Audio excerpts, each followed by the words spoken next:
이 연말에 큐티를 하며 하나님께서 왜 디모데 전후서와 호세아서를 묵상하게 하는가라는 생각을 오늘 새벽에 잠시 하게 되었습니다. 결국 새로운 해를 준비하고 이전 해를 매듭짓는 과정 가운데 우리의 모습 가운데 하나님의 사람으로 부름받았고 하나님의 사람답게 한 영혼을 사랑할 수 있는가, 정말 목양자의 꿈을 꿀 수 있는가, 호세아처럼 한 영혼을 끝까지 포기하지 않고 아내라는 이름으로 부르며 품어줄 수 있는가라는 질문에 대해서 우리가 답을 해야 될 시간이 왔다라는 생각을 하게 되었습니다. 호세아가 사역하던 이 북이스라엘은 가장 넓은 영토를 가지고 있었던, 북이스라엘로 나뉜 이후에 가장 넓은 영토를 가지고 있었던 시기였습니다. 무역도 흥왕했고 그리하여 사람들도 편안했습니다. 미래에 대한 전망은 밝았고 다들 성공을 위하여 달려가는 중이었습니다. 그렇기 때문에 도덕적으로도 영적으로도 타락한 시대였습니다.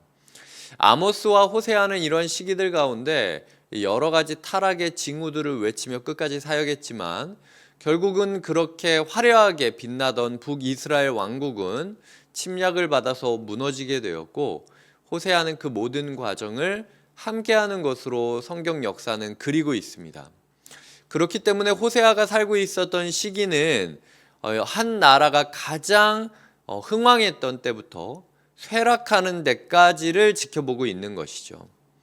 우리가 이 시대를 살아가면서 이 시대의 흥망성쇠 가운데 변하지 않는 메시지를 가지고 있는가, 어떤 이야기를 외치며 살아가야 되고 있는가 라는 고민을 해야 되는데, 아까도 이야기 드렸듯 결국 무엇이냐?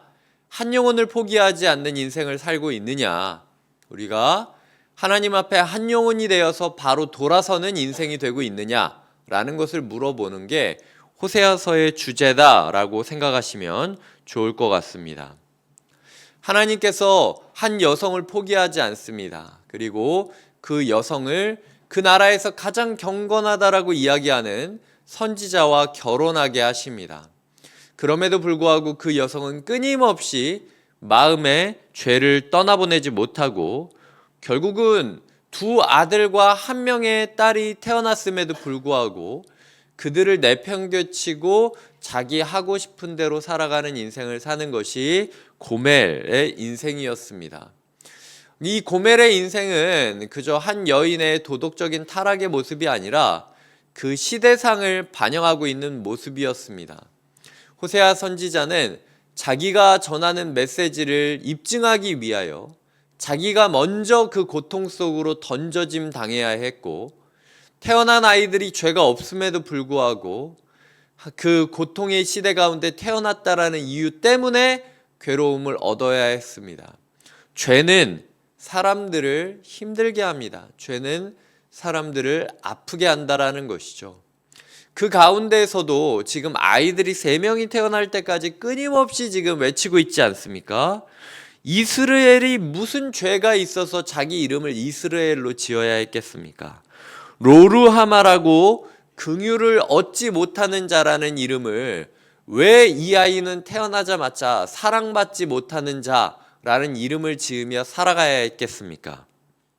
로암미, 내 백성이 아니다, 내 아들이 아니다 라는 이야기를 왜 이 아이는 들어야 했다는 것입니까?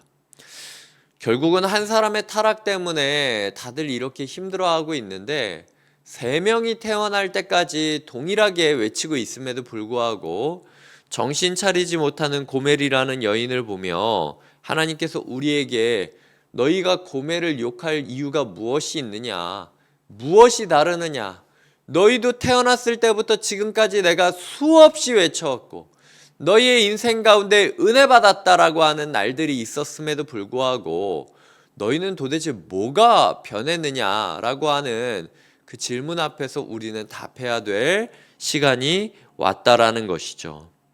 지속적으로 외쳐도 여전히 듣지 않는 사람들, 때로는 텀이 있고 때로는 젖된 후에, 젖대는 게 대부분 3년 정도 지나야 당시 사람들은 젖됐다라고 이야기하고 있는데 3년 정도라는 짧은 시간에 동일한 메시지를 외치기도 하고 아니면은 길게 여러 번 외치기도 하는 상황 가운데서도 변하지 않는 모습을 그리고 있다라는 거죠.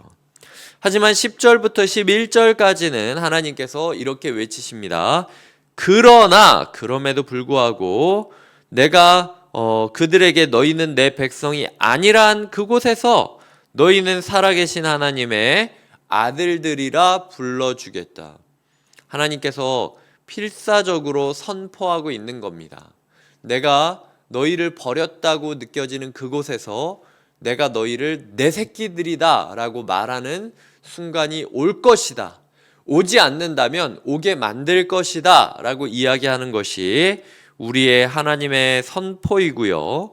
그리고 11절에 보면은 유다 자손과 이스라엘 자손이 함께 모여 한 우두머리를 세우고 분열되었던 두 나라가 하나의 나라로 연합하게 되고 한 명의 지도자를 세우고 올라오게 될 것이다. 회복하게 될 것이다. 그때에 이스르엘, 아까 첫째 아들의 이름을 이스르엘이라고 지었죠. 결국은 고통 가운데 선포되었던 이스르엘이라는 이름이 결국은 날이 클 것이다. 영광의 날로 바뀔 것이다. 라는 이야기를 그리며 호세아서를 시작하고 있습니다. 오늘의 말씀을 몇 가지로 요약해 보도록 하겠습니다. 첫째로 시대가 흥망하건 시대가 쇠락하건 하나님의 마음은 동일하다라는 것이고 하나님의 말씀은 동일하다라는 것입니다. 무엇인가? 한 명의 타락 때문에 주변이 얼마나 괴로워할 수 있는지, 죄의 씨앗 하나 때문에 전혀 상관없는 사람들, 정말로 경건하게 하나님을 따라 살아가고 부름받았던 호세아, 그리고 세 아이들, 이 두 아들과 한 명의 딸이 하나의 죄 때문에 괴로워하는 것을 보면서 죄란 사람들을 힘들게 만들고 아프게 만드는 것이다. 이걸 알아야만 한다. 라는 사실을 하나님께서 외치고 있다라는 거죠. 동시에 거기에 이어 하나님께서는 한 영혼을 사랑할 수 있는가? 고멜이라는 한 영혼을 남편으로서 사랑할 수 있는가? 아이로서 엄마를 사랑할 수 있는가? 라는 질문을 품으며 이 죄악으로 인하여 괴로워하고 있는 시대 가운데 우리가 가져야 될 중요한 덕목은 끝까지 한 영혼을 포기하지 않는 삶의 자세임을, 그러니까 이 연말에 우리가 돌아보아야 될 삶의 자세 또한 내가 한 영혼을 포기하지 않고 살아가고 있는가라는 질문임을 깨닫게 되어야 한다라는 것이죠. 그 길의 끝에 회복이 있다라는 겁니다. 하나님께서는 우리에게 니네가 잘하면 회복시켜 주겠다 이게 아니라 내가 너희를 버렸다라고 얘기했던 그곳에서 내가 너희를 내 새끼들이라고 불러주겠다. 내가 너희의 이름을 이스르엘이라고 불렀지만 그 저주의 이름 또한 둘이 하나 되고 새로운 지도자가 태어나는 그 시간들을 통해서 축복의 이름으로 바꿔주겠다. 버려짐 받았던 호칭이 아니라 축복의 호칭으로 바꿔지며 우리의 날이 클 것이다 라고 약속하는 소망을 주는 것이 하나님의 메시지라는 것이죠. 죄의 파괴성, 그럼에도 불구하고 한 영혼을 포기하지 말아야 된다. 한 영혼을 포기하지 않는 공동체로 우리가 부름받았다라는 거룩한 소명, 그 소명을 따라 살아갈 때 반드시 버림받았던 그곳에서 우리가 회복되게 될 것이고 저주의 이름이라 느껴졌던 그곳에서 그 이름이 영광의 이름, 축복의 이름으로 바뀌는 것을 경험하게 될 것이다. 이것이 오늘 호세아 1장을 통해서 우리에게 주는 말씀이라는 것이죠. 여전히 우리의 삶이 파괴적인 죄로 인하여 힘들겠지만 그럼에도 불구하고 한 영혼을 포기하지 않는 목양자의 자세로 나아가 하나님의 말씀을 붙잡고 소망하는 소망자의 자세로 하루를 살아가시기를 주님의 이름으로 부탁드립니다. 기도하시겠습니다.